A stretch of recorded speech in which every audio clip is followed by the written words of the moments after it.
एक आदमी ने हाथ उठाया और एक गोली चलाई, जिससे हजारों सालों से बंद मिस्र के फिरौन का मकबरा फिर से उजागर हो गया। उनके सामने का दृश्य उनकी आंखों को चौंका देने वाला था। यहाँ हजारों टन सोना और गहने पड़े थे। वे धीरे धीरे सोने से भरे इस मकबरे में चले गए और सोचने लगे कि कैसे इस सोने को ले जाए। अचानक पीछे से आवाज आई। एक मम्मी धीरे धीरे मिट्टी से बाहर आ गई। फिर दूसरी, तीसरी, चौथी, पांचवी, एक बड़ी भीड़ मम्मी की बाहर आ गई। तीनों ने बंदूकें निकालकर मम्मी पर गोली चलाई और वे गिर गई।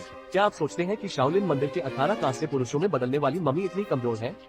बिल्कुल नहीं। वे जल्दी से फिर से उठ खड़ी हुई और कांपते हुए उनका पीछा करने लगी। वे केवल गोली चलाते हुए पीछे हट सकते थे। मम्मी उनके पीछे लगी रही। रिक ने एक डायनामाइट जलाया और उसे मम्मी के गड्ढे में फेंक दिया, जिससे मम्मी इधर उधर बिखर गई। इसी समय ईव भी जाग गई। एक चूहा उसके ऊपर चढ़ रहा था। वो उसके ऊपर चढ़ता उतरता रहा, जिससे वो डर गई। और भी डरावना ये था कि उसके पास एक मम्मी सो रही थी। और भी डरावना ये था कि एक बड़ी भीड़ मम्मी की उसकी ओर आ रही थी। वे उसके सामने घुटनों के बल बैठकर जोर से सिर पटकने लगे। एक महायाजक बाइबल लेकर आया और फिर से जादू करने की तैयारी करने लगा।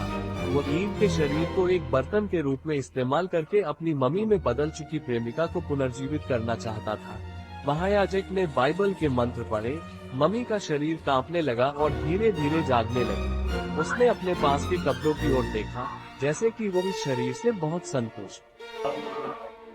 हाँ, उसी समय भाई सूर्य बाइबल लेकर अंदर आया, जिससे जादू फिर से टूट गया। महायाजक ने निराशा में अपने हाथ में पकड़ी छुरी को छोड़ दिया और भाई की ओर दौड़ पड़ा।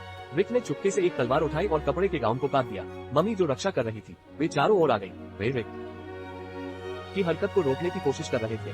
रिक ने एक बड़ी तलवार से एक मम्मी को कई टुकड़ों में काट दिया और एक दूसरे से दूसरी मम्मी को चक्कर में डाल दिया।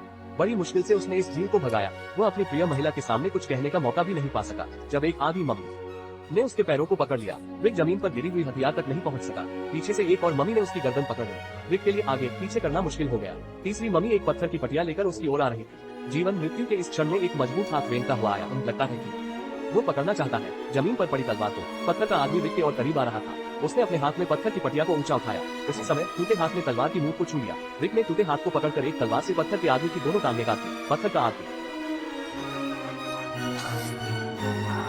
हार सहन नहीं कर सका और गिर पड़ा। आय ने उसी समय सूर्य बाइबल के मंत्र पढ़े। पूरी तरह से सशस्त्र गार्ड्स एक सटीक कदम के साथ बाहर आए।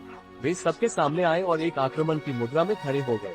रिक ने सोचा कि वे उसकी मदद करने आए हैं, लेकिन